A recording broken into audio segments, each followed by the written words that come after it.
You're good. Okay. I need to.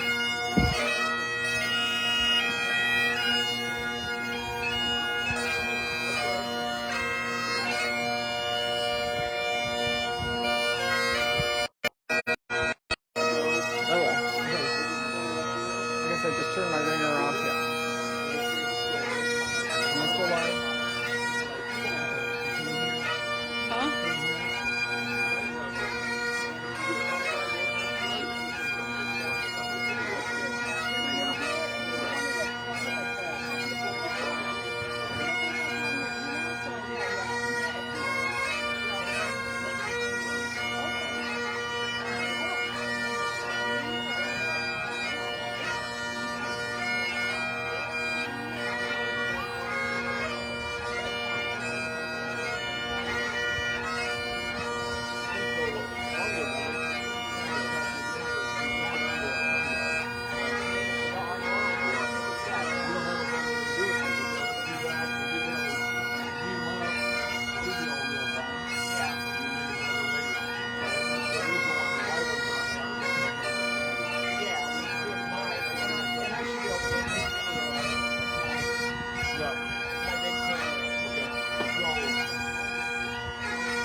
Yeah, but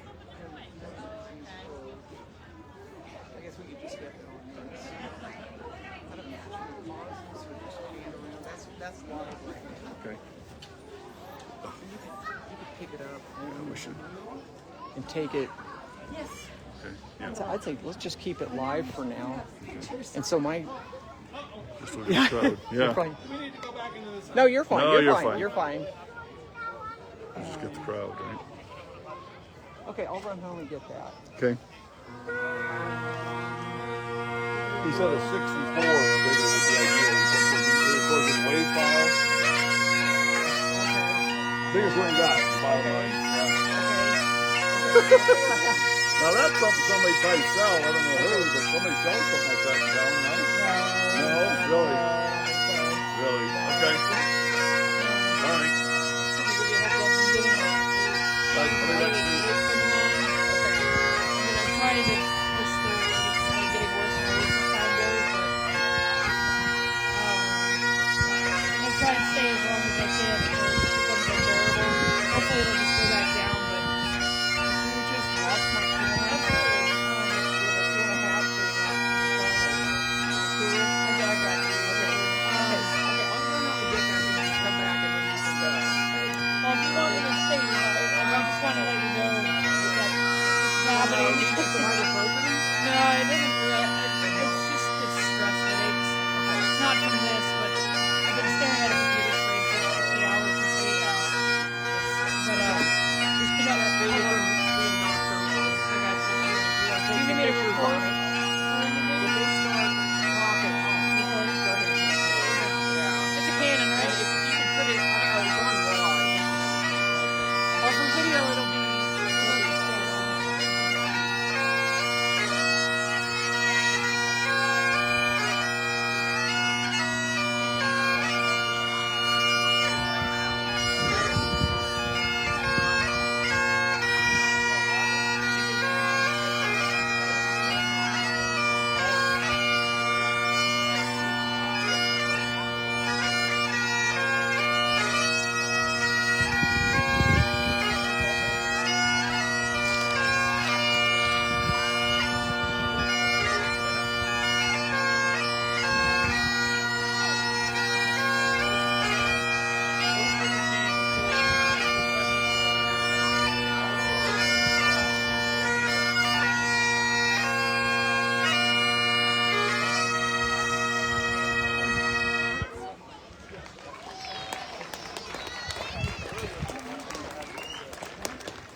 Hey,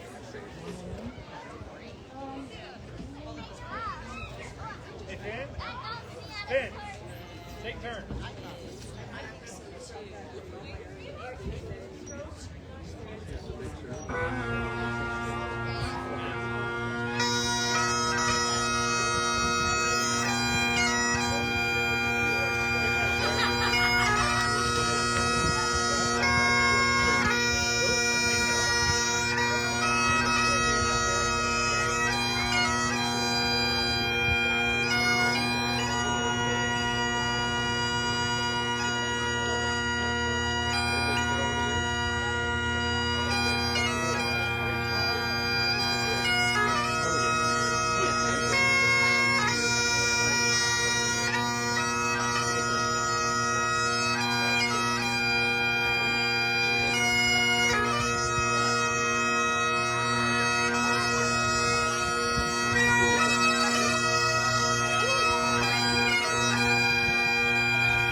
right here.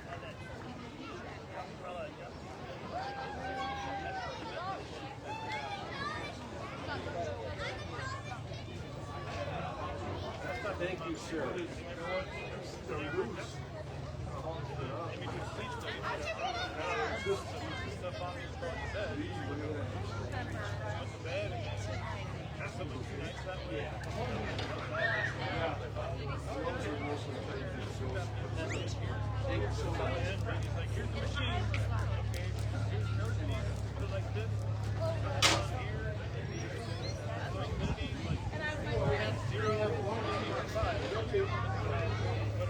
But now as an adult, like, I'm like, it's so good to look back at that. Oh my gosh.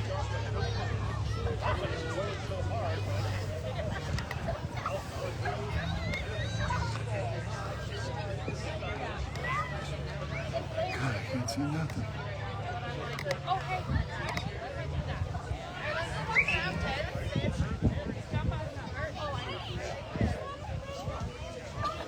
know. I'm like, you're already like leaps and bounds above other kids.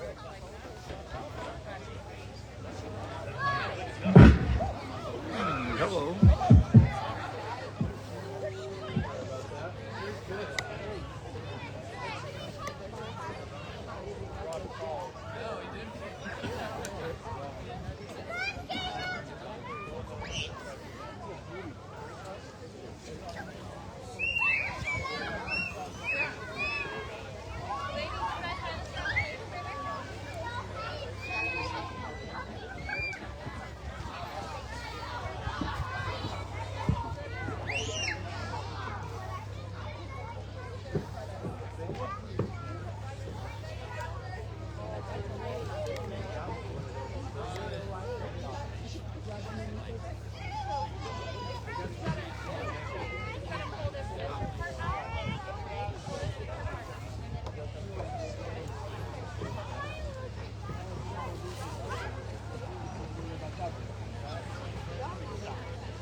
You need a hat. Here's backup if you have to Okay. plug it in. Okay. Are you still live? Can we? Yeah. Okay.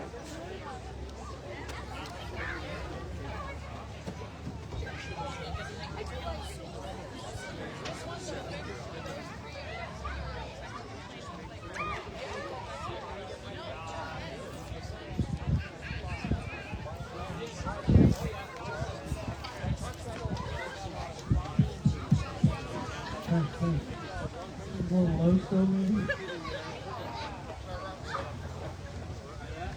Test, test. I'm not sure how that sounds in the back. There we go. That's probably better.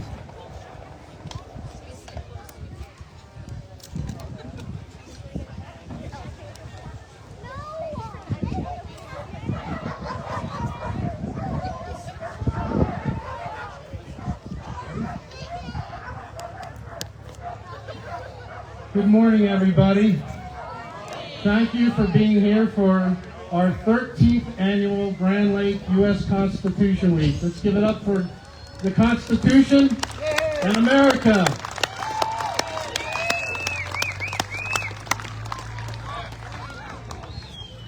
I'm Mark Allville. I'm the president of Grand Lake U.S. Constitution, and I'd like to introduce our MC for the day, Kim Munson. Kim Munson is a warrior for We the People. She's the host of 2 radio shows, The Kim Munson Show, searching for truth and clarity by looking at issues through the lens of, and I love this, and you all, I'm sure do, looking through the lens of freedom versus force, force versus freedom. The Kim Munson Show broadcasts Monday through Friday, 6 to 8 a.m., rebroadcasts at 1 to 2 p.m., and 10 to 11 p.m. on all the KLZ 560 AM platforms. Kim also hosts American Veterans Stories it's called the America's Veterans Stories with Kim Munson, which broadcasts on all the KLZ platforms, Sundays, 3 to 4 p.m., rebroadcast 10 to 11 p.m. and Saturdays at 10 to 11 p.m. She has interviewed nearly 200, hold on, not that. We'll go wired for right now. Kim has interviewed, now get this, nearly 200 World War II veterans, in addition to veterans from other wars and conflicts. And in fact, years ago, she set up her studio out here and actually interviewed a World War II veteran that was living in Columbine Lake. This is just amazing how many World War II veterans she has interviewed.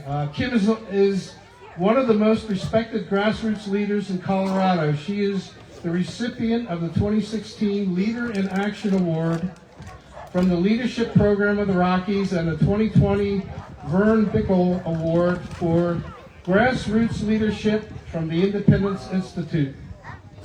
Kim served on the Lone Tree City Council from 2012 to 2016, so we had a good representative. We need to elect good representatives.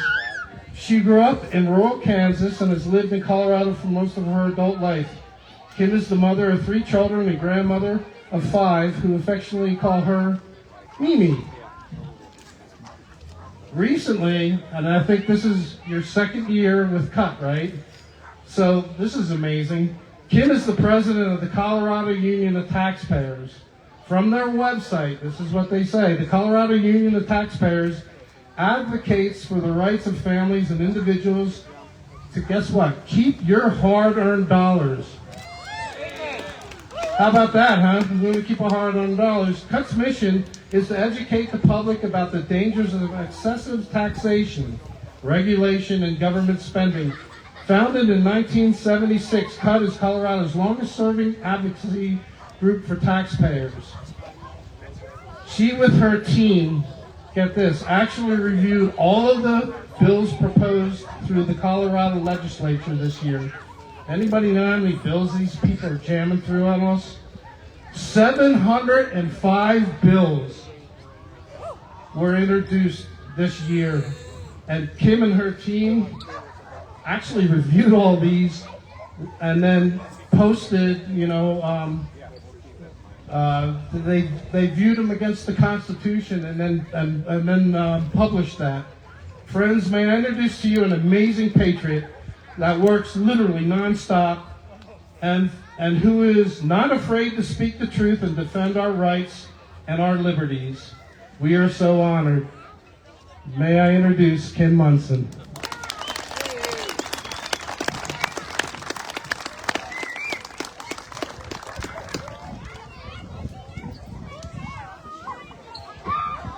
Thank you, Mark. It is indeed an honor to be here with all of you. Thank you to Mark Ogville, his wife Tanya. And he is the president of Grand Lake U.S. Constitution Week. And thank you to Mike Tompkins and Jackie. Mike is the chairman of this great event. And you guys are just doing amazing work. And thank you to all of you and all of the volunteers. I've said on the show, I don't know if it's I love Grand Lake because it's so beautiful or if it's because of the people. And I think it's probably because of both. So it's really great to be here with all of you, and what a day. The weather committee has done a great job again today, Mark, so way to go. That's awesome. So thank you. So we're going to get the show on the road. We're going to begin with the invocation by Pastor Brian Hochhalter from the Community Church of the Rockies. And he will be welcoming us to a church service tomorrow morning at 10 a.m. In the city center as well. So Pastor Hochhalter. What a great day. It's always good to be in Grand Lake. Special place, special people. Let us pray. We are reminded of the prayer, O Lord God Almighty, guide, we pray thee, all those to whom you have committed the government of this nation. And grant to them at this time special gifts of wisdom and understanding, of counsel and strength, that upholding what is right and following what is true, they may obey thy holy will and fulfill thy divine purpose through Jesus Christ our Lord. Psalm 127, we're reminded of, unless the Lord builds the house, they labor in vain who build it. Almighty God, as a nation, we are grateful for the heritage of a strong biblical foundation. We thank you for those who walked before us and displayed their faith as they wrote the Constitution, desiring a more perfect union, establishing justice, domestic tranquility, providing for the common defense, and promoting general welfare and securing the blessings of liberty for ourselves and our posterity. O God, help us as a nation to look to thee for wisdom. We're reminded of the great hymn, how firm a foundation. Fear not, I am with thee. Oh, be not dismayed. I am thy God and will still give thee aid. I'll strengthen thee, help thee, and cause thee to stand, upheld by my righteous, omnipotent hand. The Lord bless us and keep us. The Lord make his face to shine upon us and be gracious unto us. The Lord lift up his countenance upon us and give us peace this day and forevermore. Amen. Thank you, Pastor Hochhalter. Really do appreciate that. Now, Legion Post 88 will post the colors. Please stand and remove cover.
Thank you, representatives from the American Legion Post 88. Now, Dwayne Daly, veteran, and does so much great work for veterans, will lead us in the Pledge of Allegiance.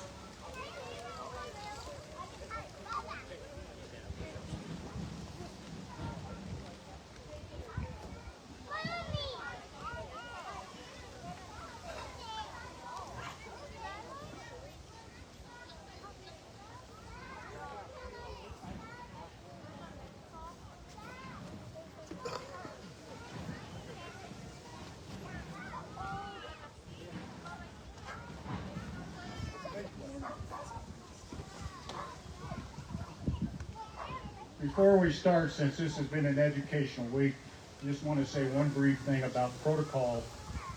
Those in uniform, the police, the first responders,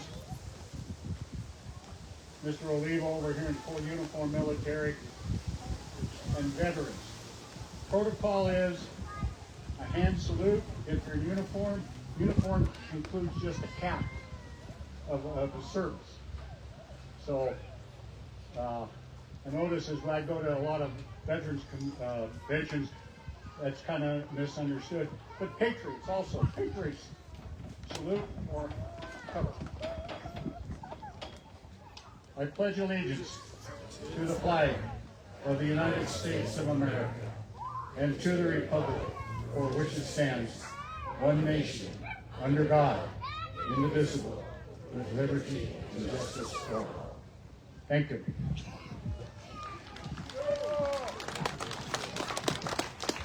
Thank you, Dwayne.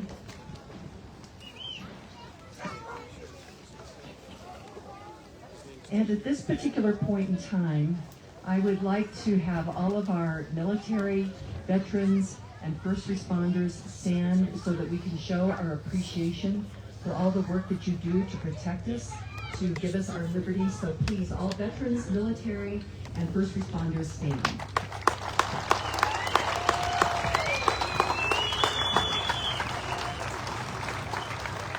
Thank you.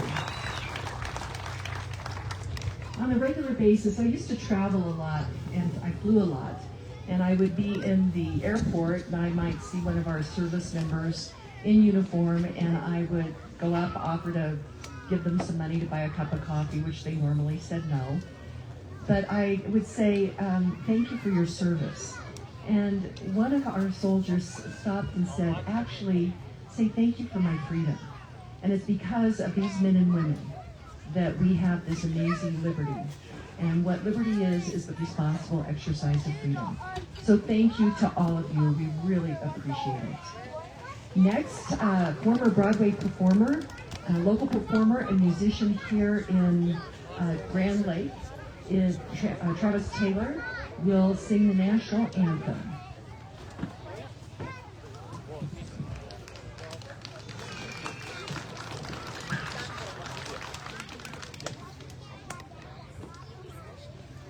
Oh, say, can you see by the dawn's early light what so proudly we hailed at the twilight's last gleaming, whose broad stripes and bright stars through the perilous fight o'er the ramparts we watched, we're so gallantly streaming, and the rocket's red glare, the bombs bursting in air, gave proof through the night that our flag was still there. Oh, say, does that star-spangled banner yet wave o'er the land of the free and the home of the brave?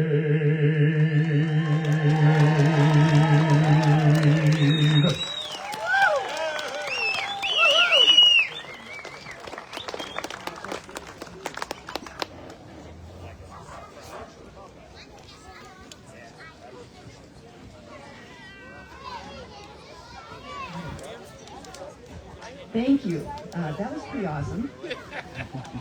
I'm not sure Roger was missing him. Okay, at this point, let's go through some announcements here. First of all, unfortunately, we're not going to have the flyover today. The weather forecast was that it was, I agree, that the weather was supposed to be somewhat inclement. So Buckley Air Force made the decision to not have the flyover. And clearly they didn't talk to the Grand Lake Weather Committee, Grand Lake U.S. Constitution Week Weather Committee, because it is beautiful. So I'm sorry to say that. I know that we all are sad about that.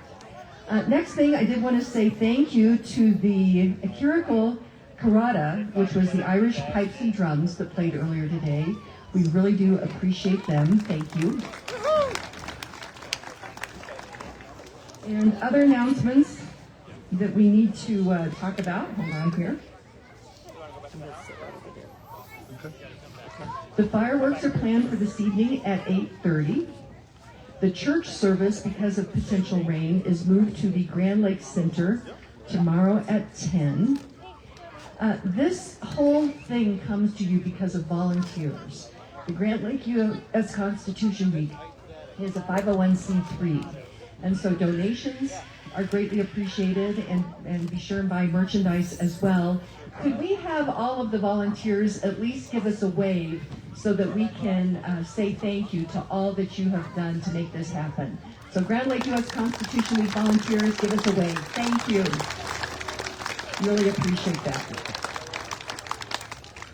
And be sure and pick up some merchandise, and also the silent auction booth is pretty amazing, and if you buy this or bid on something, it spreads the word of liberty and it helps pay the bills, and so really do appreciate that. There is a table for water and sunscreen. Oh, okay. The silent auction closes at noon. Where is the silent auction exactly? Over there at the tents. Okay, right there where everybody's waving, right back there. And they have some really neat events. And I see Mike Tompkins here. Great to have you, Chairman. Thanks for being here. Yes, definitely. Round of applause for Mike Tompkins and all that he's done. Thank you. Woo-hoo! There is water and sunscreen, and you can help yourself. They do appreciate donations on that. And for volunteers, they're always looking for volunteers, and they can go to the website, can't they, Mark? Is that the best way, Mark, for them to volunteer? Yeah. Get in contact with you?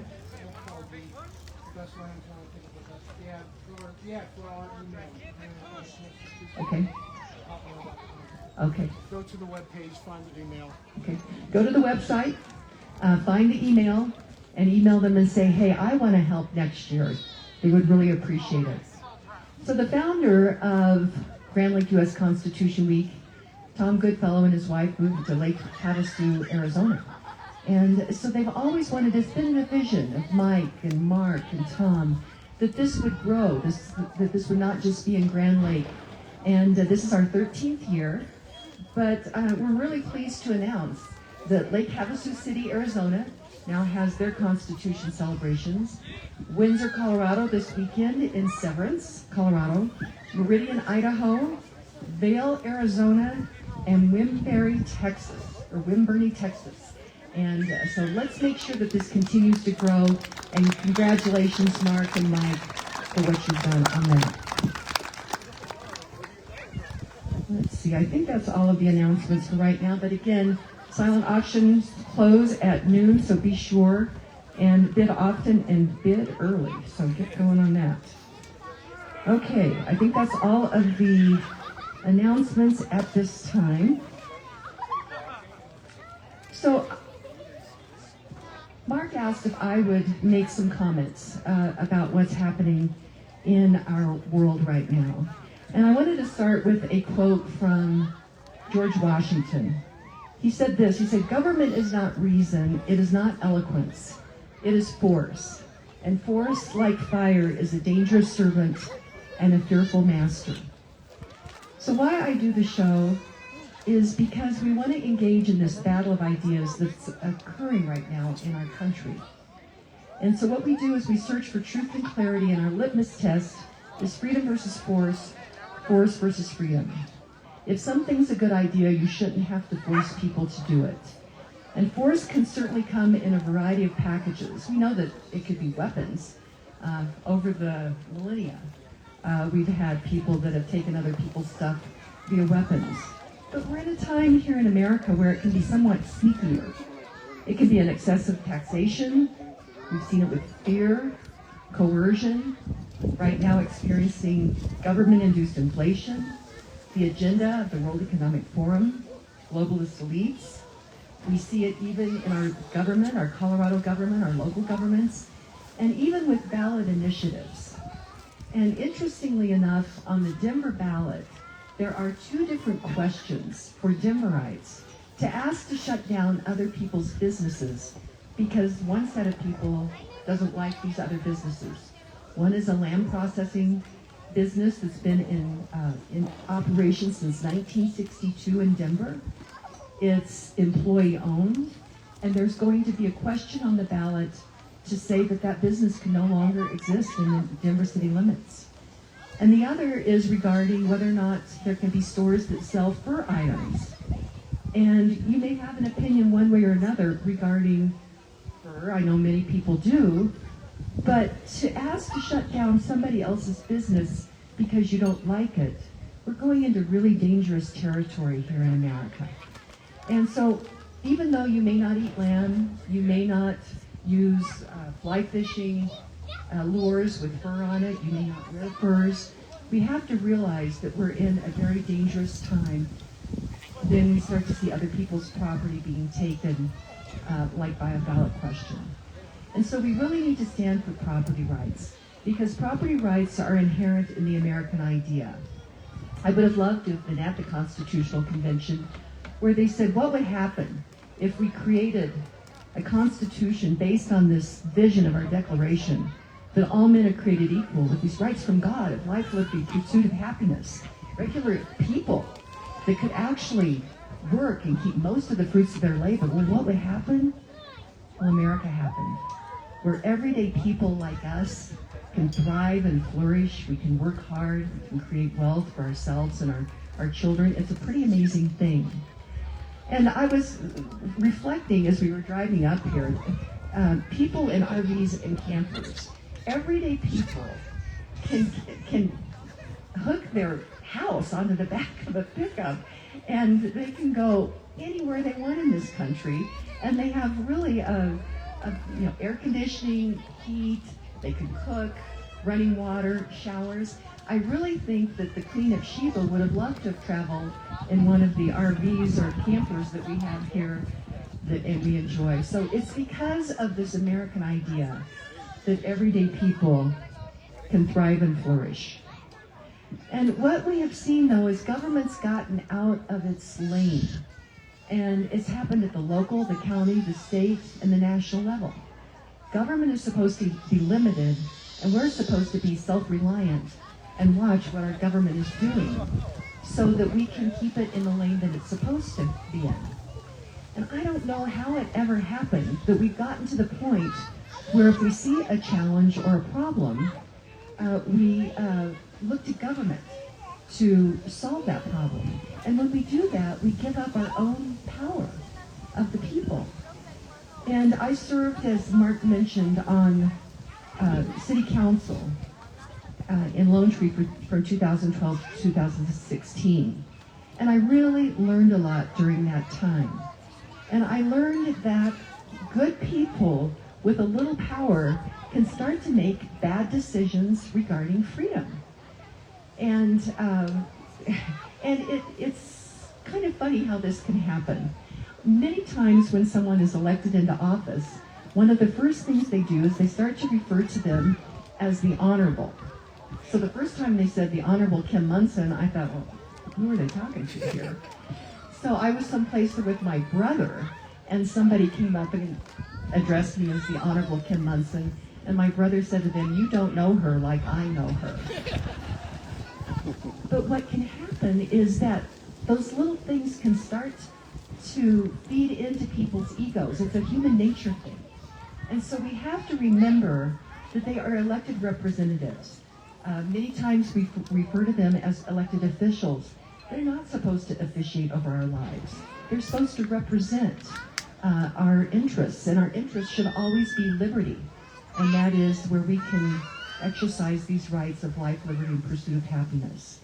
So when and what can be very dangerous is local government, because many times we can have local governments that get out of their lane.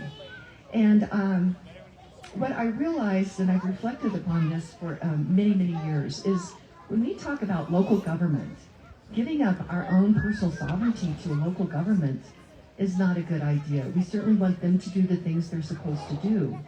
But when we talk about local government, the most local of all government is us, ourselves, how we govern ourselves.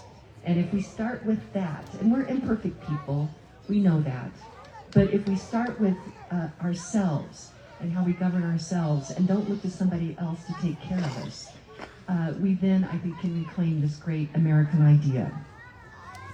So we have many challenges right now. I do feel that Colorado, in many ways, is at the tip of the spear as really onerous things that are happening within our society. And I know so many people that are stepping forward and wanting to take action. But they say, where do I start? What do I do? And it does seem daunting to try to watch everything that's going on. So choose the thing that keeps you up at night, and then get involved in that. Get to know what is going on with all of that, and take action on that. As many of you may know, if you listen to the show, one of the nonprofits that I dearly love and support is the Center for American Values in Pueblo, Colorado. And it was founded by, yes, great work, Drew Dix, who was here last year. I'll tell you a funny story about that. Medal of Honor recipient Drew Dix, he was in a 56-hour battle during the Tet Offensive in Vietnam. And there were 4 Medal of Honor recipients, all from Pueblo, that were living at the same time. One from World War II, 2 from Korea, and Drew Dix. And so Drew Dix and his friend Brad Padula said, we need to do something to honor these guys, to keep their stories alive.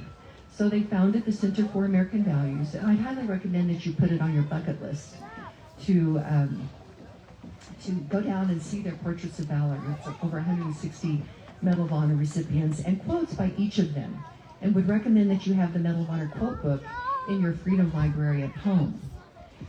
So working with Mark and Mike, and regarding our veterans, I said, well, you might reach out to Drew Dix and see if he could be your guest last year, which he said that he would. And he lives down in Westcliff. So he said, well, Kim, what is the best way to get to Grand Lake? And I said, well, you could go up I-70.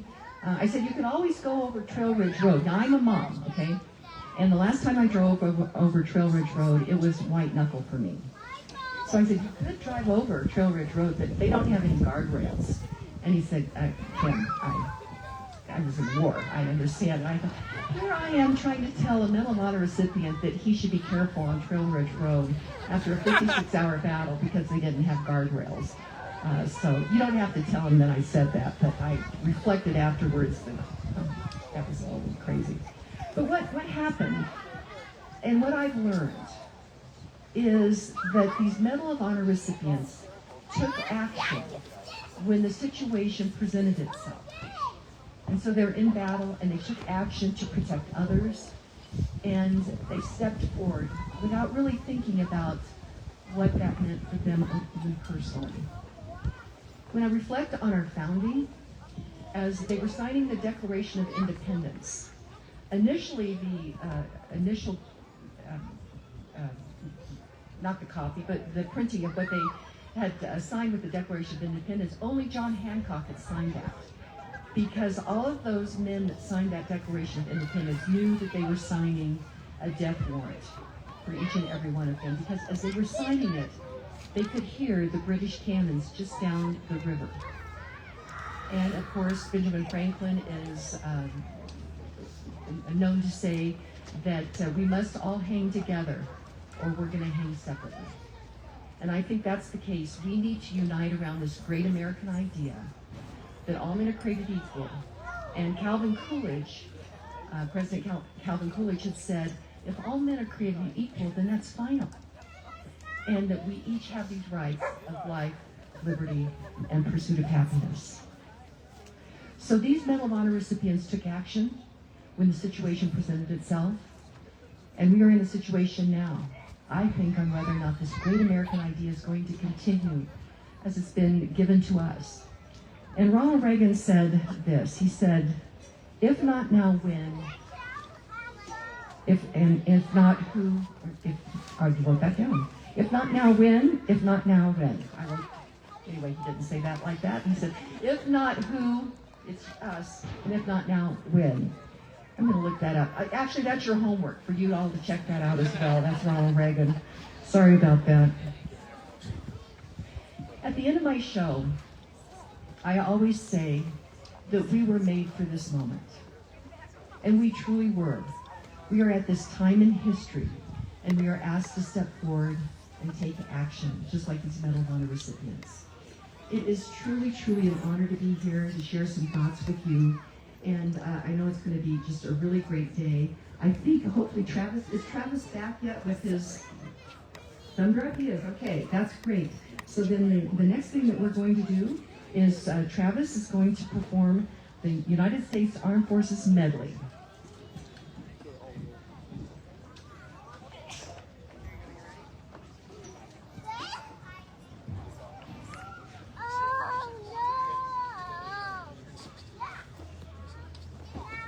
Check.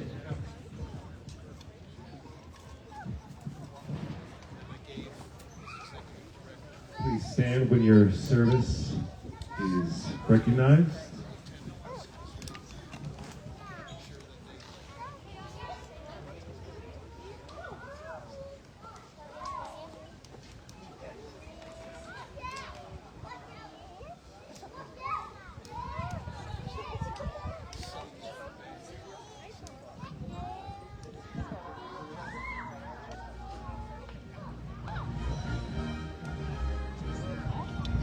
United States Army.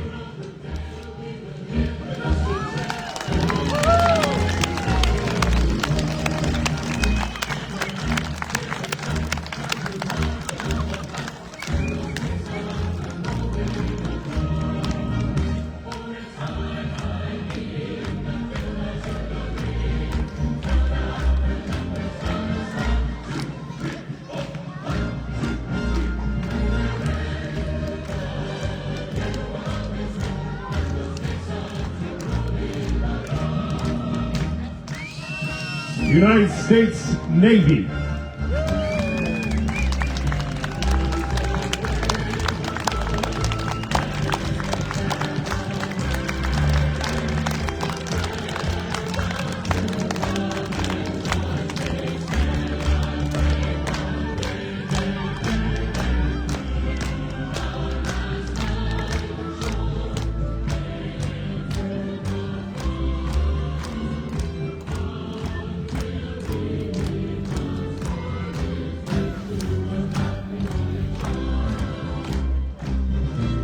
U.S. Coast Guard.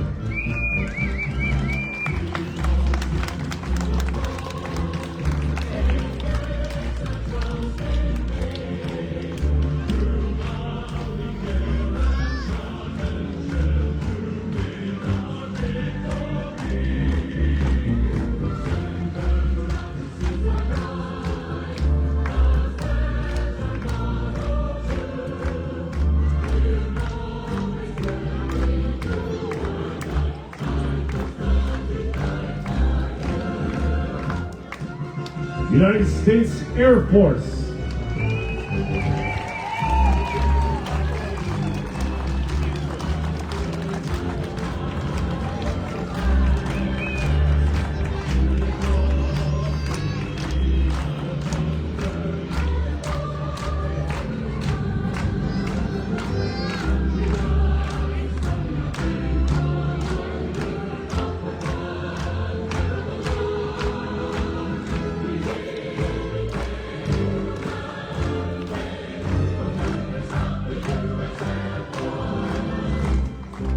United States Marine Corps.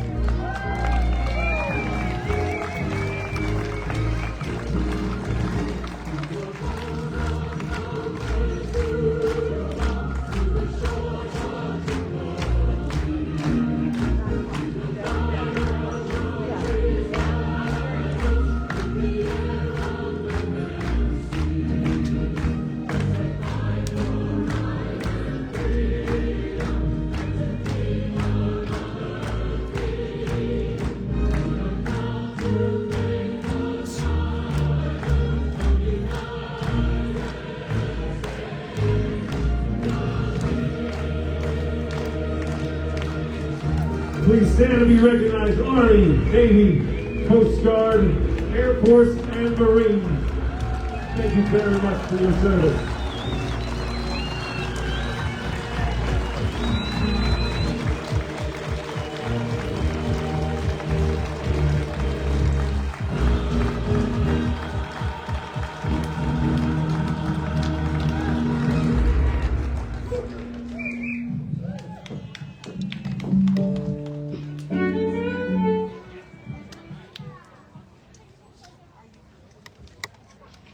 Thank you. Travis Taylor, that's pretty awesome. We're going to have some other performances by Travis here in a little bit later in the day, so thank you so much. So at this time, I'd like to welcome your mayor, Steve Kudron, the mayor of Grand Lake. So Steve, it's great to have you here.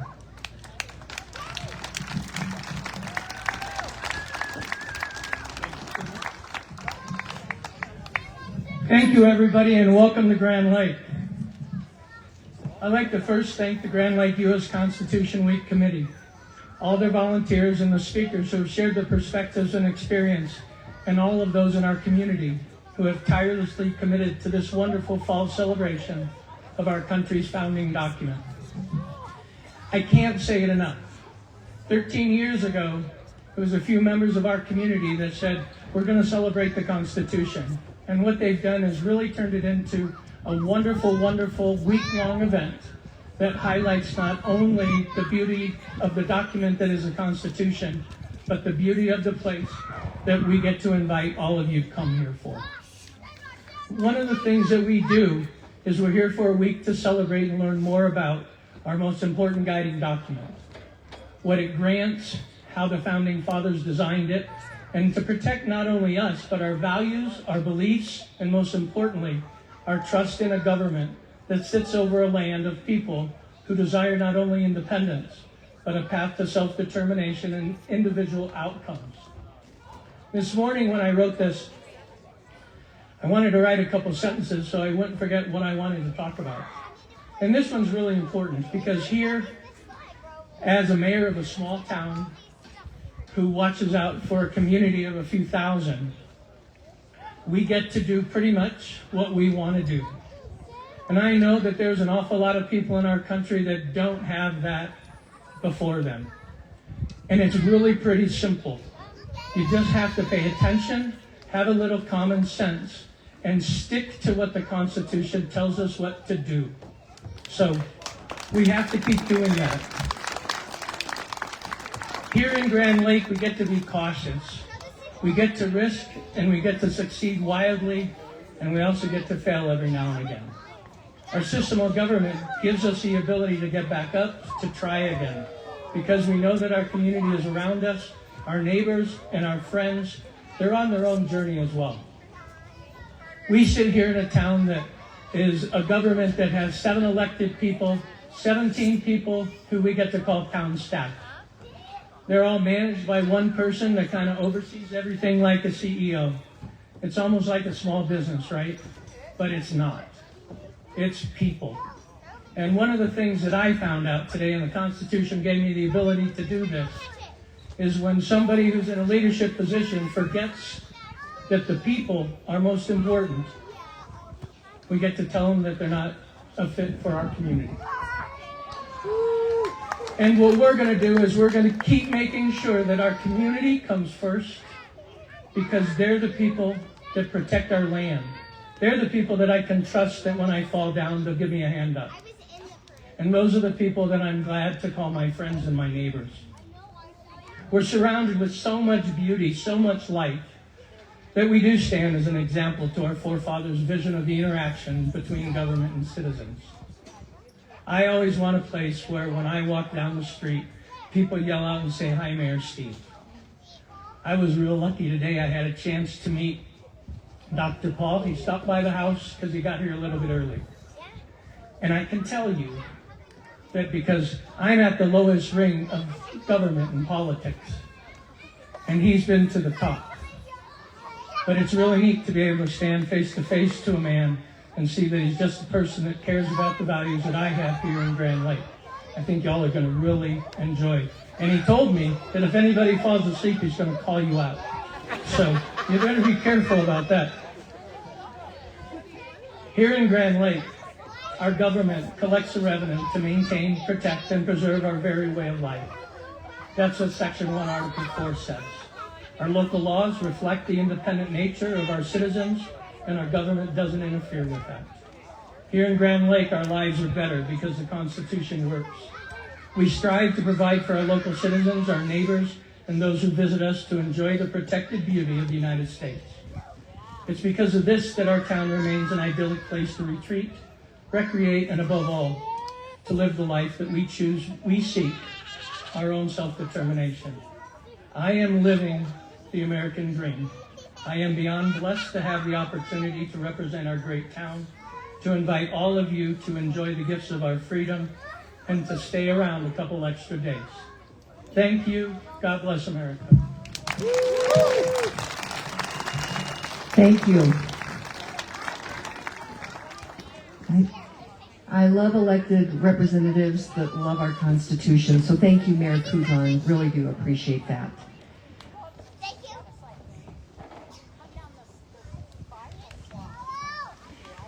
This all comes to you because of an amazing group of volunteers. I've already mentioned your chairman, Mike Tompkins. I'd like to welcome your president, Mark Allville, to the lectern. He has some remarks that he'd like to share with you.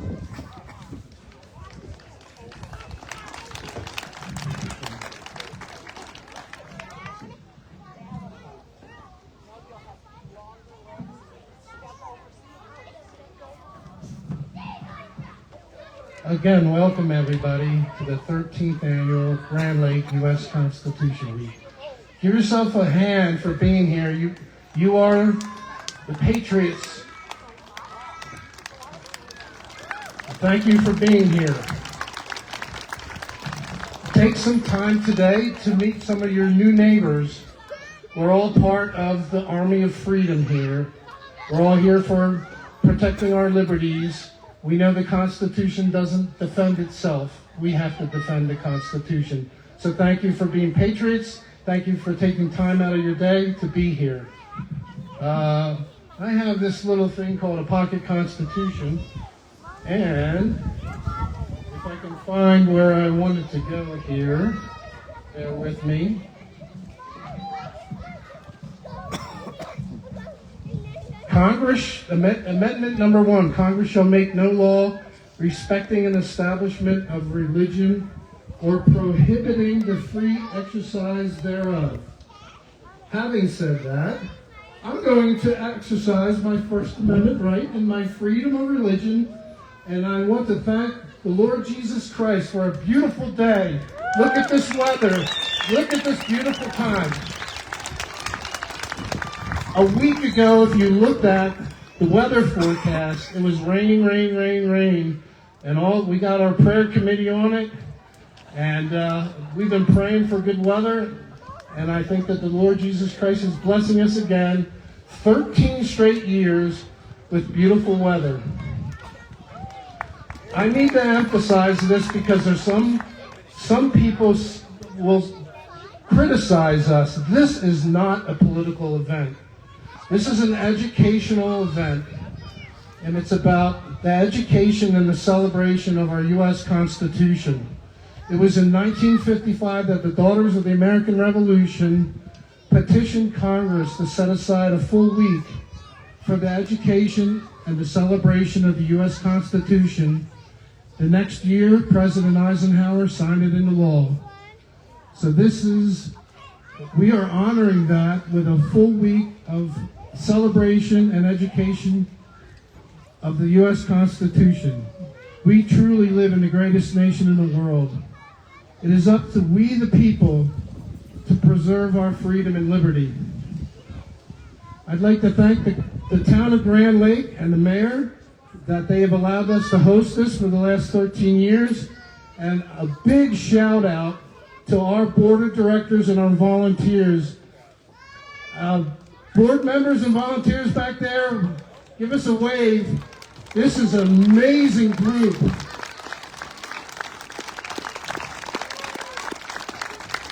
They worked so hard to put this together. And so we want to thank them, and it's just been awesome. And we also want to thank our sponsors. We have a couple sponsor boards here.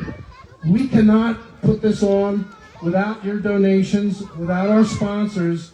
This is all volunteer, and the money comes from your donations and our sponsors. We want to thank our sponsors. Take a moment at some point to look at the sponsor boards. And we would like to thank our stage crew over here, Dutch. He has been doing an amazing job for us. Who is here for the first time? Raise your hand. Or stand up, either way. Awesome. Thank you for being here. Do we have anybody from out of state? Please raise your hand. Awesome. Thank you for being here.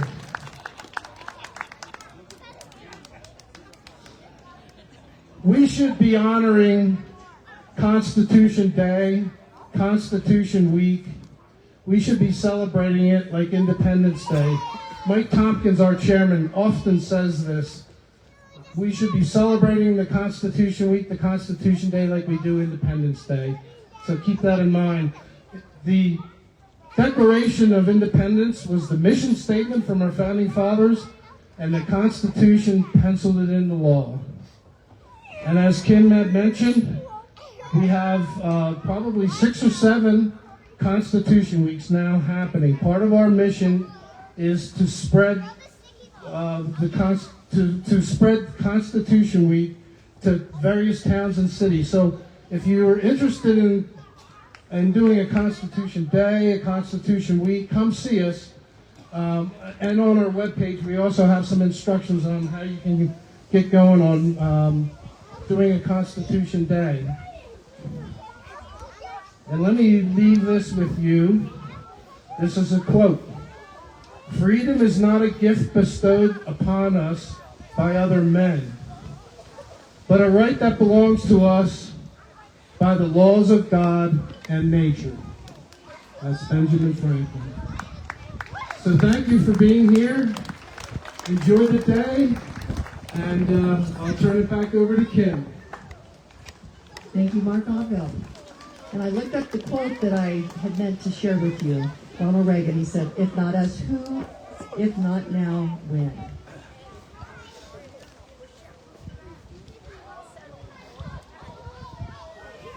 I'm very pleased to introduce Seth Stern. He was raised in Granby. He graduated NP High School in 1997 and became active duty Air Force. He was served during Operation Southern Watch in Kuwait in 1999 and Operation Iraqi Freedom 2003 through 2004. He graduated from CSU. I've got a couple of Rammys, okay? And he started his entrepreneurial career in 2016 with High Mountain Security, High Mountain Firearms, and Troublesome Tomahawks. He has a passion supporting and promoting his fellow small business owners, and he is a candidate for a trustee for Granby. My friends, Seth Stern.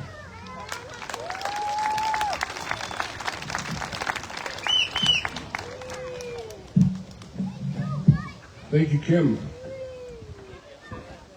Thank you, ladies and gentlemen, for attending. Whether you're here to see one speech this week or all of them or anywhere in between, it's still absolutely critical we have an informed citizenry when it comes to the supreme law of the land. And I thank you all for attending. First, I have to thank the Grand Lake U.S. Constitution Week Board for the job they do every year. My personal thanks to Mark, Mike, Katie, Ginny, Rosanna, Jim, Laddie, and Susan for allowing me the honor of introducing our amazing keynote speaker. As Kim said, I'm Seth Stern, Granby native, active duty Air Force retiree and veteran entrepreneur and owner of the best gun store in Granby. I've also been a speaker here at Grand Lake U.S. Constitution Week. I spoke on the history of the Second Amendment in 2021. And last year, some of you may remember I discussed the history of unconstitutional foreign policy leading to the bloodiest century on Earth so far. That's a lesson that started with our keynote speaker. I first heard the name Ron Paul as I was discussing the 2008 primaries with a cousin while I was stationed in Massachusetts. We were in his place in New Hampshire. I had effectively given up on the two-party system after 2 active duty deployments to the Middle East, and a patriotic enthusiasm when I had enlisted had been ground to dust by the actions of the federal government under both major parties. I was enrolled in an online college course at the time, and though I knew nothing about the man, he was about to make himself known to me. The professor of our organized crime class asked a discussion question: how would you disrupt organized crime activities? My instinctive answer, decriminalize drugs and anything else currently in the black market, proved provocative to the point of apoplexy for the majority of the class. I got called names, and it would be a repeated theme over the next several years. When I started researching the assigned paper the following weekend, I stumbled upon a blog post written by a Republican Texas congressman that was only written a few days prior.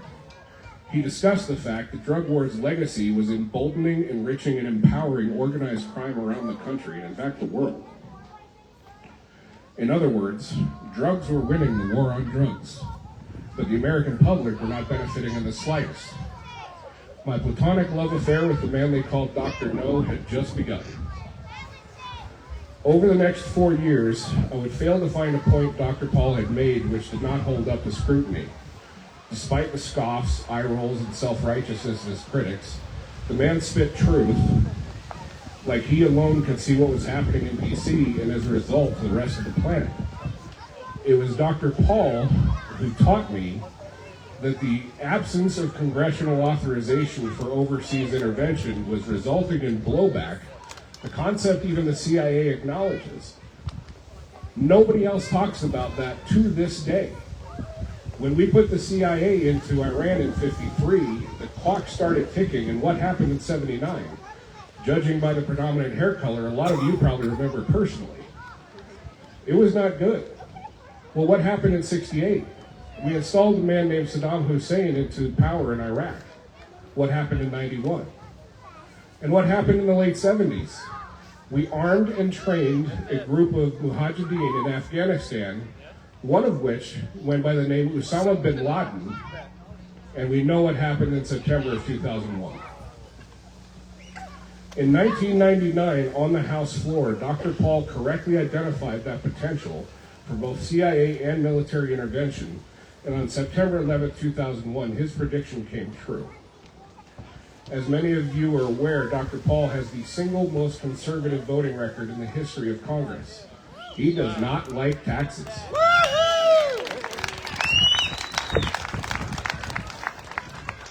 When asked why he continued to vote against nearly every bill, including those introduced by his party, his answer echoed throughout the Constitutional Fan Club.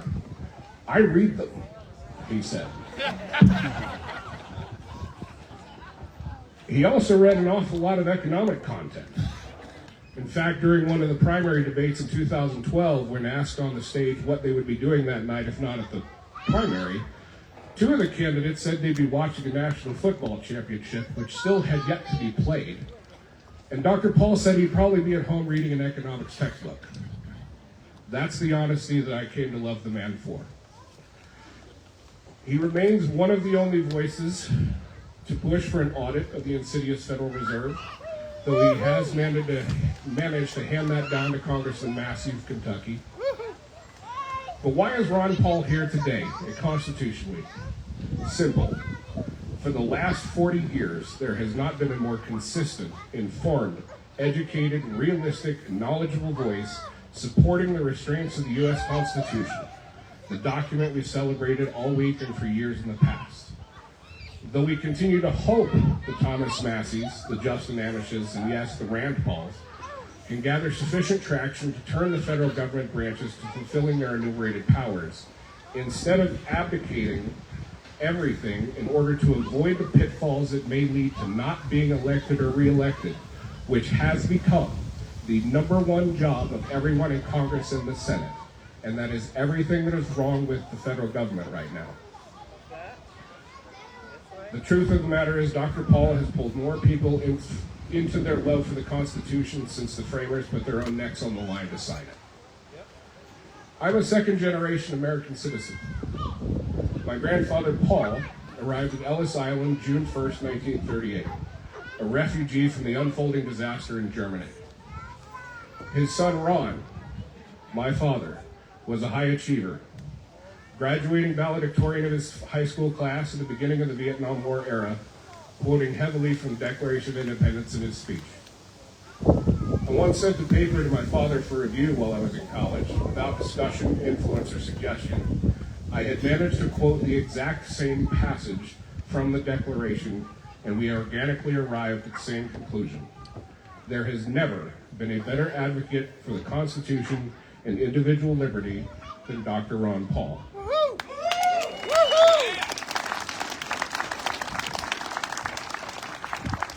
This is my second time meeting Dr. Paul in the state of Colorado.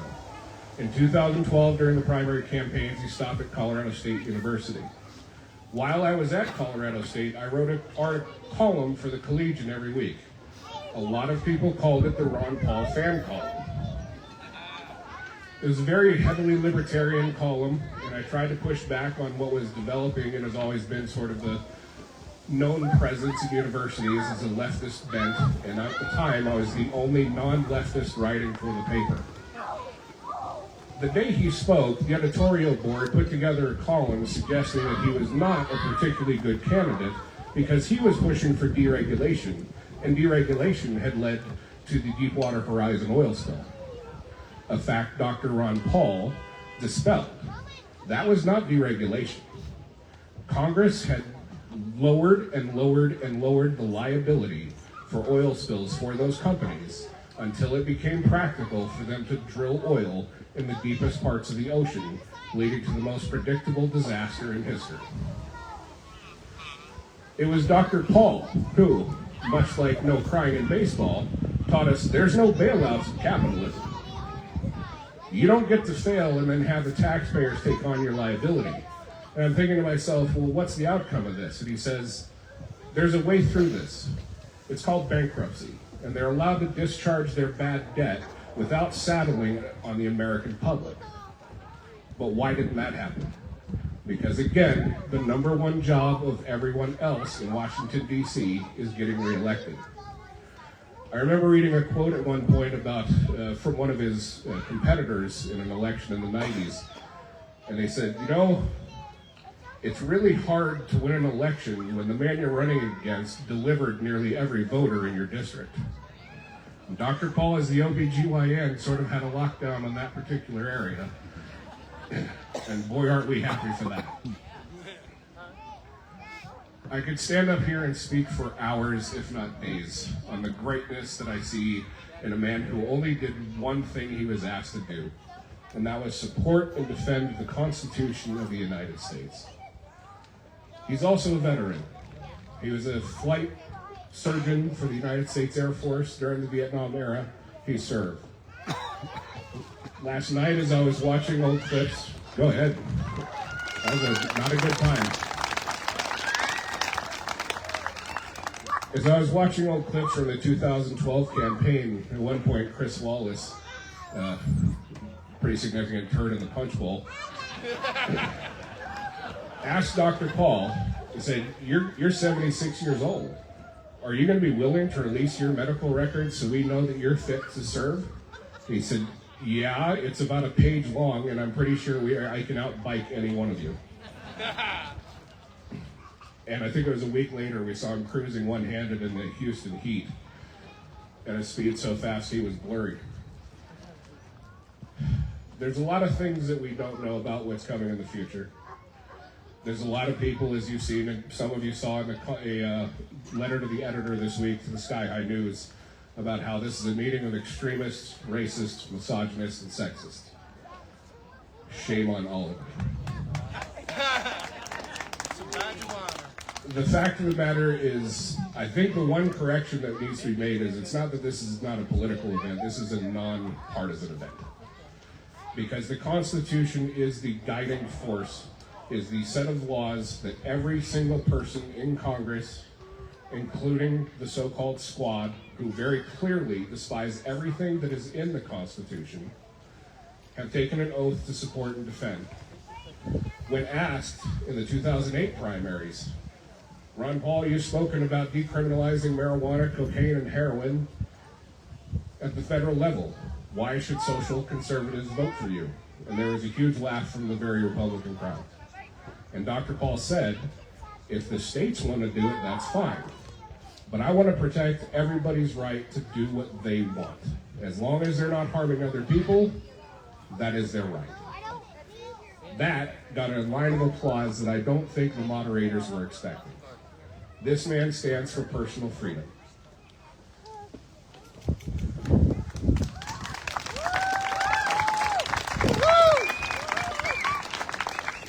I want to thank you again, ladies and gentlemen, for being here.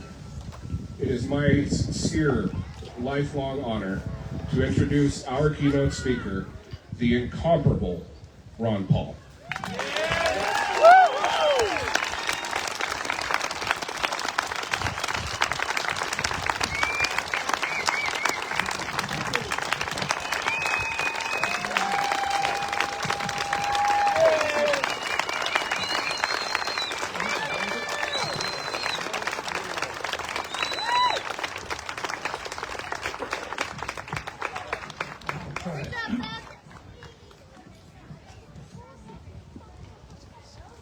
Very good. Thank you very much. Delighted to be here.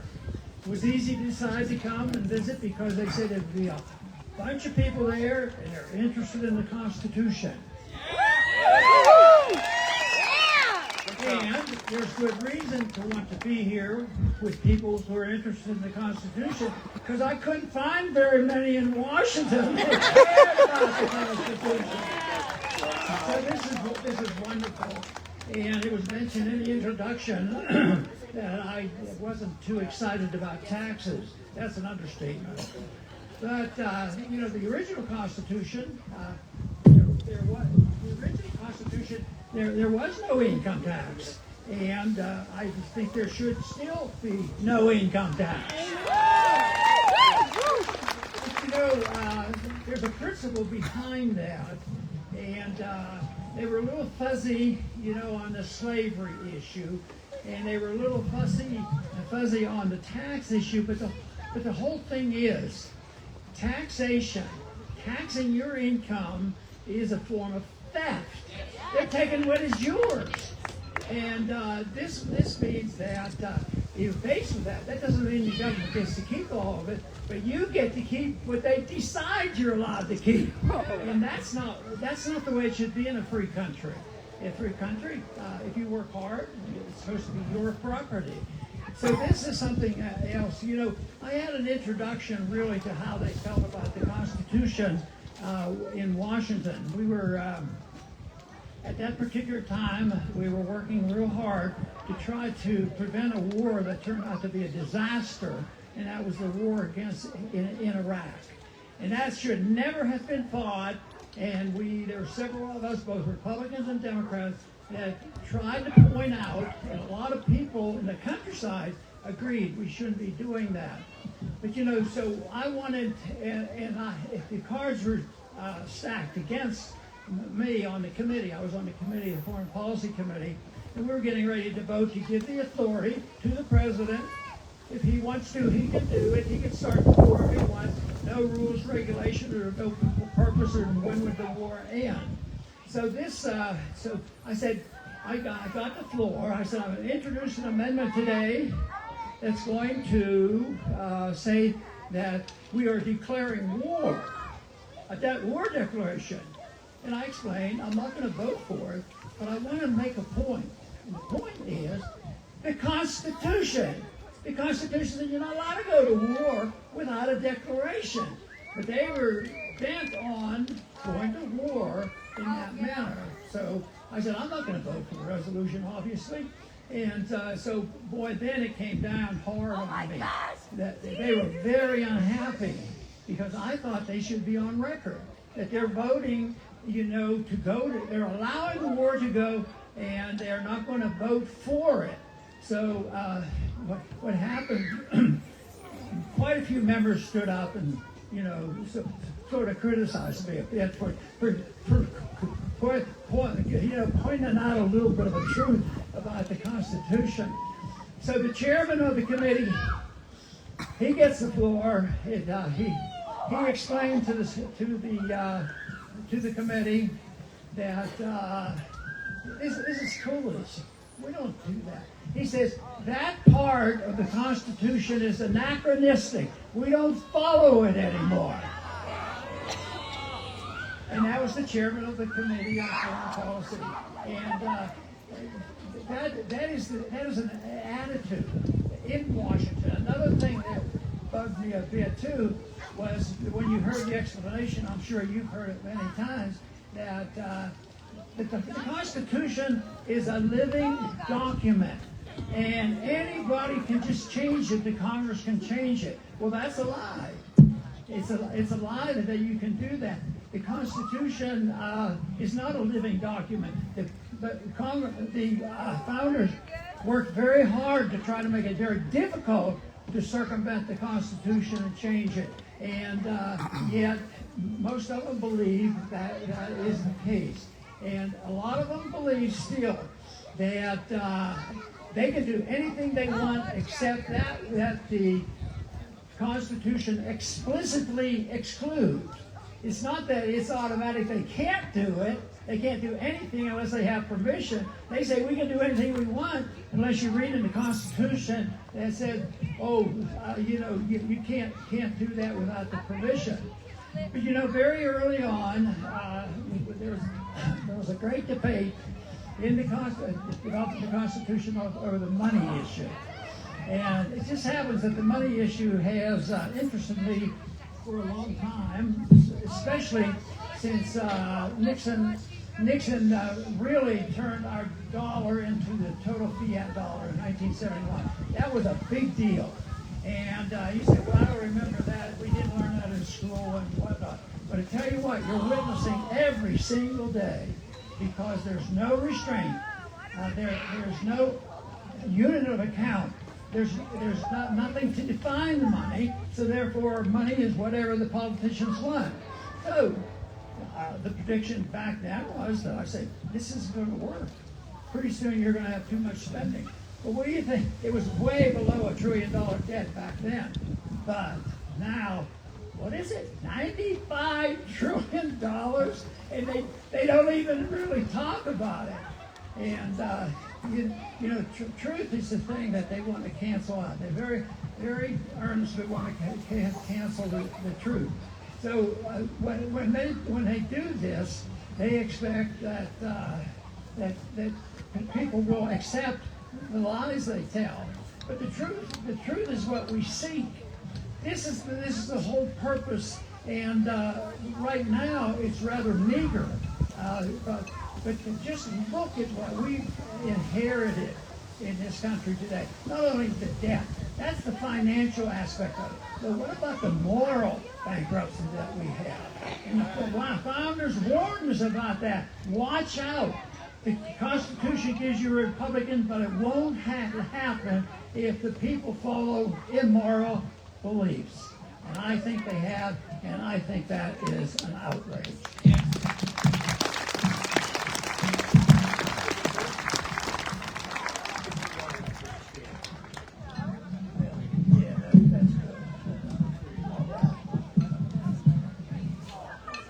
That's good. Can you still hear me, or they didn't turn it off, did they? Nope. So, I think the situation we have in this country is dire. And I go to a lot of college campuses. During the presidential races, I went there, and I was very pleased that young people basically had an open mind, to some radical ideas like following the Constitution. That's rather remarkable. But most people, like I've already mentioned, in Washington, you don't find people who are principled constitutionalists. They're always getting around it. So the moral bankruptcy is that the government can do anything they want, and the facilitator is the Federal Reserve Board. Not only do I believe that the income tax, which represents taking your livelihood and keeping it, is a form of slavery. And I think that what we're doing today on the money issue is something. Well, a lot of people, 9 times out of 10, if I talk to somebody that hasn't come to a constitutional meeting, they say, well, the Constitution, says that we have to have honest money. What does that mean? Oh, it's supposed to be gold and silver. Oh, what? What is that for? Well, a little bit of history, 6,000 years of history. It's been known as money, and everybody knows that if you don't have a unit of account for truth and a unit of account for your financial system, you get what we have now, and it's getting worse. So, but talking to young people, they were fascinated with my explanation of the problem, and I put it on the young people. And you've inherited this, and your prices are going up. But almost everybody, except the people who attend constitutional functions, everybody says that what is the problem when they go to the grocery store, they say the prices are too high. So whose fault is it? Oh, it's the businessman's fault. No, it's the labor union's fault. And they're making prices go high. So why don't we have wage and price control? And they're talking about it again. It's a really stupid idea. And what they're doing is they're avoiding the definition because prices go up. That's not the problem. That's the consequence. The problem is that we have fiat currency, and when you pay more for groceries or whatever than you used to, see it as a tax, because what they're doing, they spent the money and they're undermining the value of the debt. They can devalue the currency and pay off debt with bad money. So it's the devaluation of the dollar that is the problem, and it's not complicated. It's difficult to impose the Constitution, but it really isn't complicated. Because I had a lot of young people come up to me after a speech, and they would say, "Boy, we like your emphasis on the Constitution and this sort of thing." And I want to help, and I want to do things like this because it is a powerful message. And I'm saying, well, why don't you start with the Constitution? Let's start there. That's a novel idea, isn't it? but that is the big problem, because the rule of law is gone, and all you have to do is look at what's happened in this country in the last several decades. We don't have a rule of law. We don't have a Department of Justice. We have a Department of Injustice. And I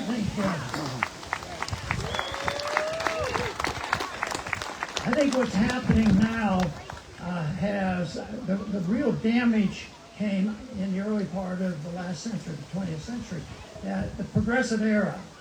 It's the last, I sort of like the word liberal and progressive. They can be very positive, but they took the word progressive. Who doesn't want to be progressive and open-minded about future things and new ideas? But the progressives in the early part of the last centuries, took over our educational system, the universities, and they have influence. And it was a deliberate plan. They had to plan to make sure the educators and medical people, everybody was exposed, to these ideas. The ideas were such that people would accept the idea that government's responsible to take care of us. The principle is that people now believe the purpose is for government to make us safe. Can you imagine? That's a good idea, but to make everybody safe, you'd have to have a policeman at every house. What they want to do is not make everybody safe, let people make themselves saved by giving them their freedom to make themselves saved. But another shift, the progressive era was a significant era. It got into the whole system. Medicine, COVID is an example of what happens when government runs medicine. But there was another period of time that was very significant in my thought processes, and that was the thing that happened in the 1960s. I graduated from medical school in 1960. And I was a resident in the early part of the 60s, and there was a little problem over in Cuba. Most of us would remember about that, you know, the Cuban Missile Crisis. And I got a draft notice, and so they took me out of my residency. So yeah, that whole event was very significant to me. And that was in the 60s, and what happened, though, was the aftermath of all that, because not only was it something that was significant about being drafted into the military, but the significance was also the fact that many people realized that the problem was getting worse. So I was only in the military a month or so. Matter of fact, I was in a spot where the president we crossed paths, so to speak, because I was at the Kelly Air Force Base in Texas, and Kennedy came by through there on his way to Dallas, and the thought that seeing the president there and all that, within 24 hours we would have that assassination. So he was assassinated. Robert F. Kennedy was assassinated. Martin Luther King was assassinated in the 60s. Something big happened. And the evidence right now shows that the major assassinations, including the question of whether the CIA has been involved in the recent attempted assassination. But the 1960s was a terrible, terrible time. And I believe that subtly, those who wanted to have secret government did make it secret government. I think the secret government and our challenge comes from the people who are supposed to be protecting us, and the CIA has not. I know a lot of people, private people in the CIA and the FBI, and a lot of good people, but let me tell you, the people who really run the show, you have to raise questions. Just look at the Department of Justice now. We don't get justice, and it's a political issue, and it's getting worse. You know, with all this, I still remain an optimist because I think that a lot of good things are happening. Probably in the 1963, you wouldn't have been able to get a crowd out like this and talk about the Constitution and saying, you know, what's going on here? Are you banning the Constitution? But there is now. There's more of it. We still don't have the numbers in Washington. We're getting more, but there's just a few. But the people outside of Washington, there's a growing remnant of people who really believe in the truth over nihilism and telling lies.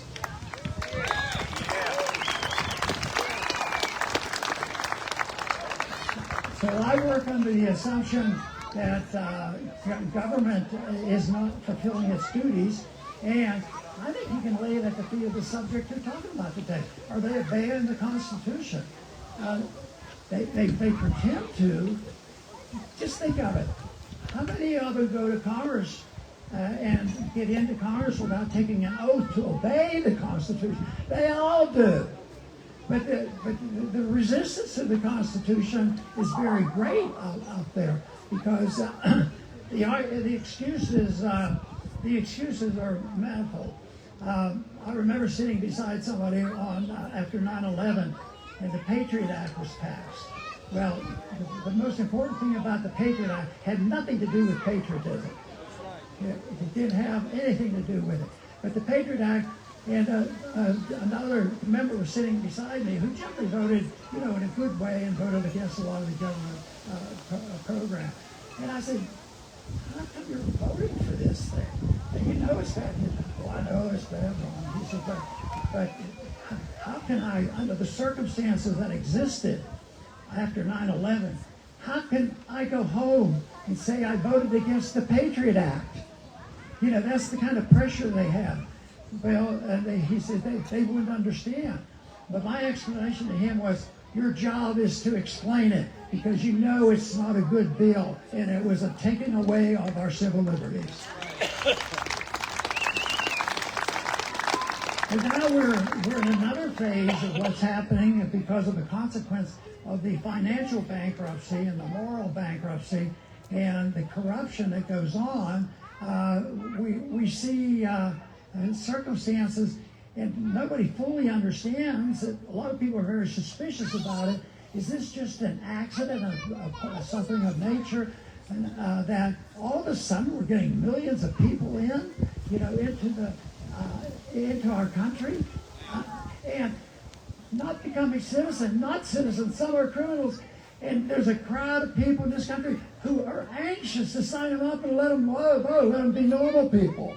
I'll tell you what, it doesn't last very long when that happens. But that is happening, and to me, that's a property right.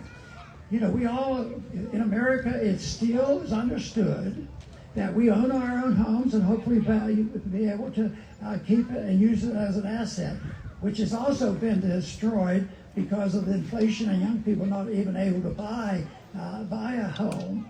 But but most people still wouldn't argue against the case that the house is your private property. Nobody's allowed to walk in your house and say, and I hear you have an extra bedroom, and I'm going to stay there. The revolution was fought over that kind of stuff. And they do this, and most Americans would say, "Oh, Ron, you're talking over the top." Nobody ever does that. But no, guess what they do if they need something? It's an immoral act. I consider it immoral what they do.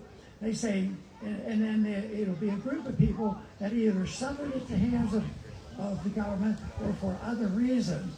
And they look over and say, hey, he has 3 cars, and I can't even get to work. My car's going to break down. I'm going over there and I'm going to take a car. Most Americans still say, that's stealing. But the little trick that they developed is they go to their congressman and say, you go do the dirty work. You go steal from them. And they steal from them by printing counterfeit money. And that is why almost all these things, illegal wars and illegal welfareism and all this activity, illegal justice system, is done because they don't have the responsibility of paying for it. And that means they would have to find the money elsewhere. It would mean the taxes would have to go up, and they wouldn't be allowed to print money. But that's, unfortunately, I have to tell you, it's not going to happen. We're not going to get enough people there. So we're back to, well, what good is it? Why are you out there talking to people if you were so negative when Congress all of a sudden waking up? Well, we should do everything we could. I was there 23 years trying, to change things. But the crowd that's there and the crowd that's coming and the demands of the special interest is so powerful that you're not going to see a gradual transition away. I think it's possible, because why couldn't we just think of how many wars are we in now? We have military in 120 countries, and we're in active war. I was participating in trying to keep people in the war in Afghanistan as well. Well, it just ended, so to speak, after 20 years. And look at the tragedy of the finality of Vietnam. How many millions of people died, pro and con, people, citizens, and that went on. All that money. Why don't we, if we're really serious to do it, we'd have to not only think about monetary policy and budget, we have to think about our foreign policy. We should not be, there's no authority in the Constitution for us to be the policemen of the world.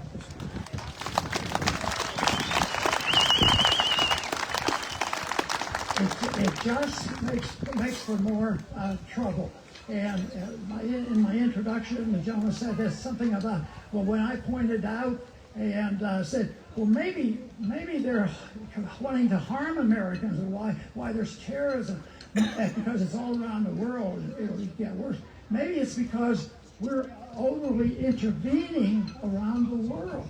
And I really, and then they say, Ron Paul, you're just an isolationist. But the philosophy of liberty and the philosophy of the Constitution is it's the opposite. Right now, we're isolationists. We're isolating ourselves. We're losing the reserve standard for our dollar. We have more enemies. Our enemies are ganging up on us. There's BRICS getting ready to do another currency. So it is moving in the direction that they're going to get us. But you know, in an empire, and we have an empire, that's basically the problem. We had control of the currency. So what we do is we go to the various countries looking for places to expand our empire. We went into Syria for no good reason, other than the fact that a third of Syria is ours now. And guess what? A third of Syria that has the oil. So when you point that out, if the CIA coined the term blowback, yes, it'll come back, it'll blow back on it. And I think it's starting to blow. I think we're going to have a big storm. So the answer is not difficult. The problems are horrendous, but the answer is not difficult. It is obeying the Constitution, living within our means, having honest money, having the morality of the people who, if they take the oath of office, they follow it, and also understanding, you know, that the enemy has certain goals.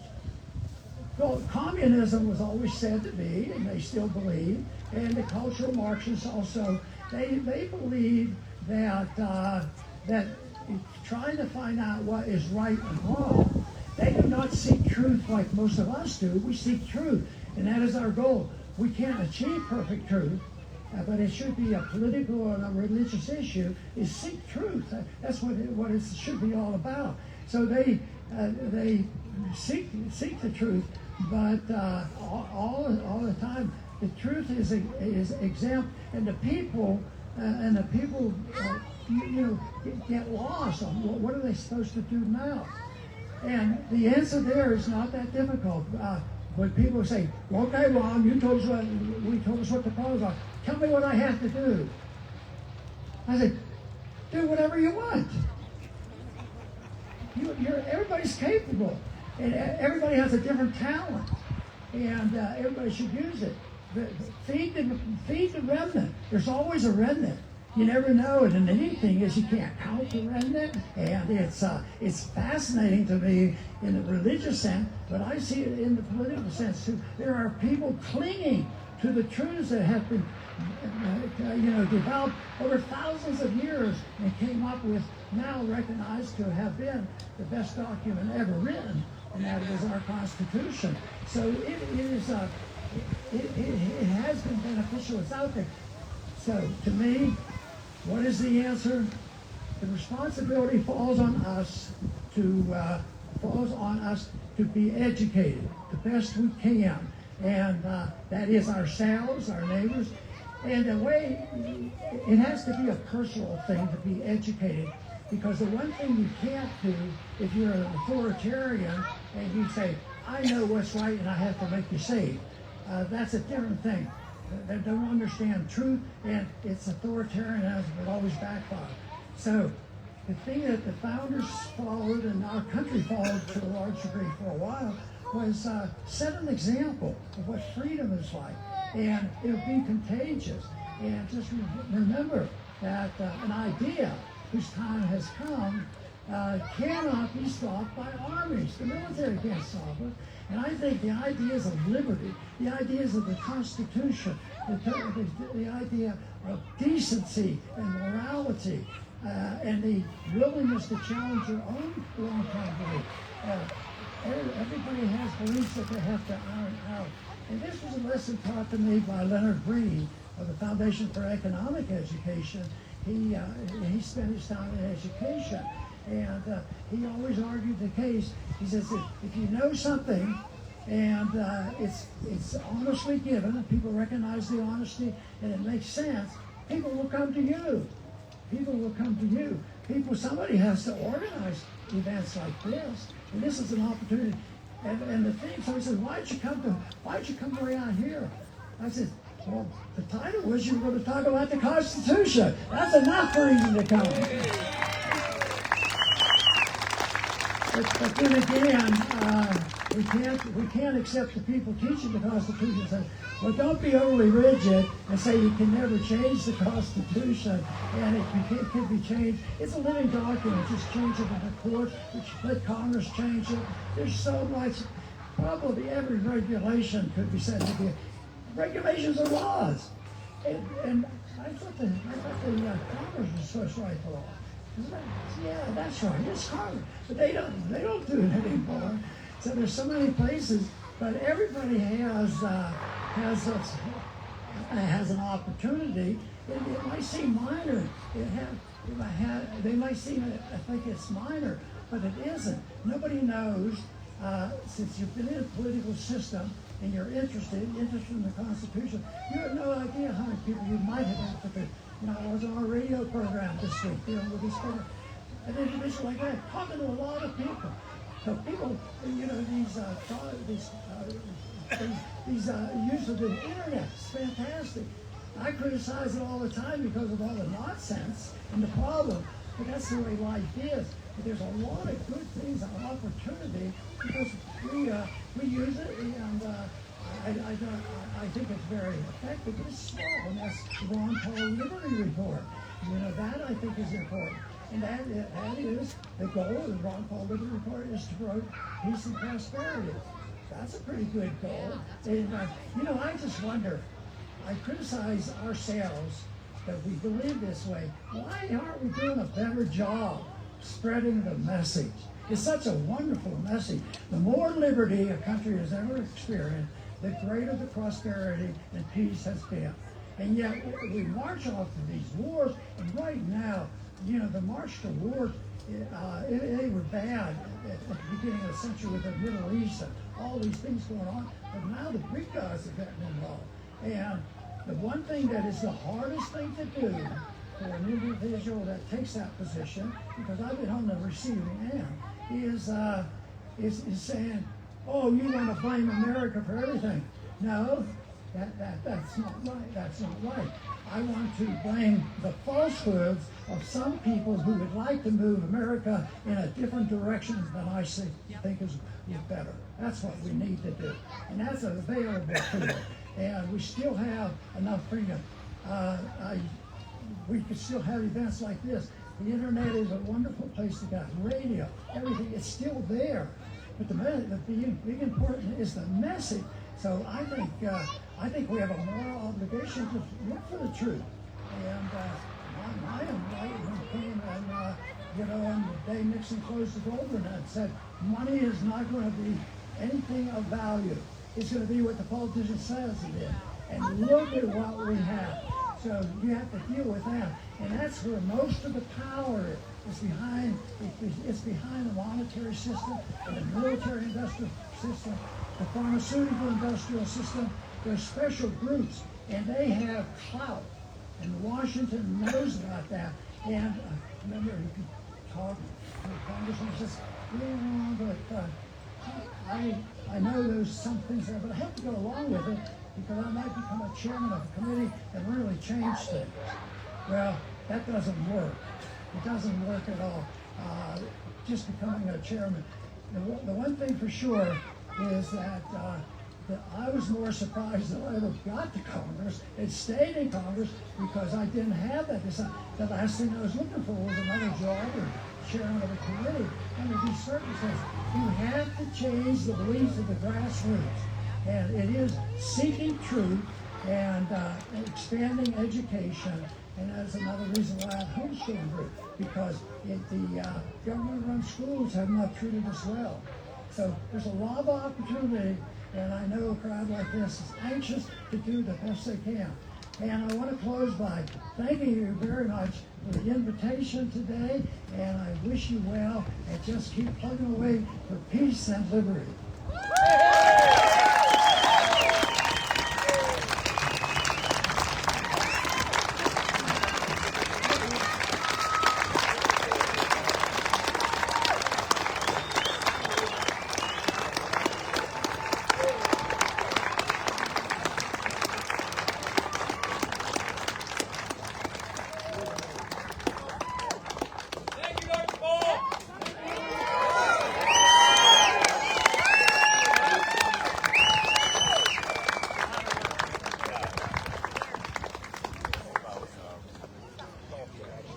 Check.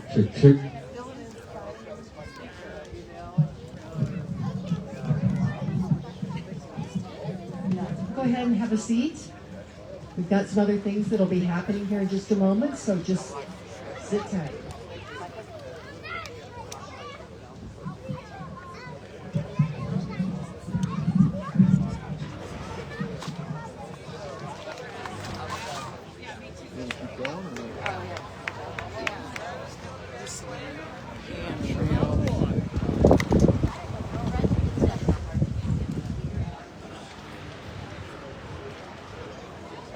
It's pretty amazing to have Dr. Ron Paul here at Grand Lake U.S. Constitution Week.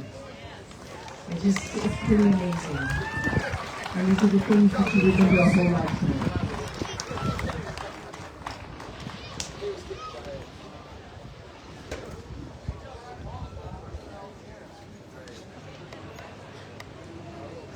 Okay, Mark asked if there was, again, show of hands if this was the first time you're at U.S. Constitution Week. Fantastic. Welcome. And who's here from the farthest away? You're from out of town? Or out of state? Arizona. Okay, welcome. Any place further than Arizona? Ohio. Okay. Fantastic.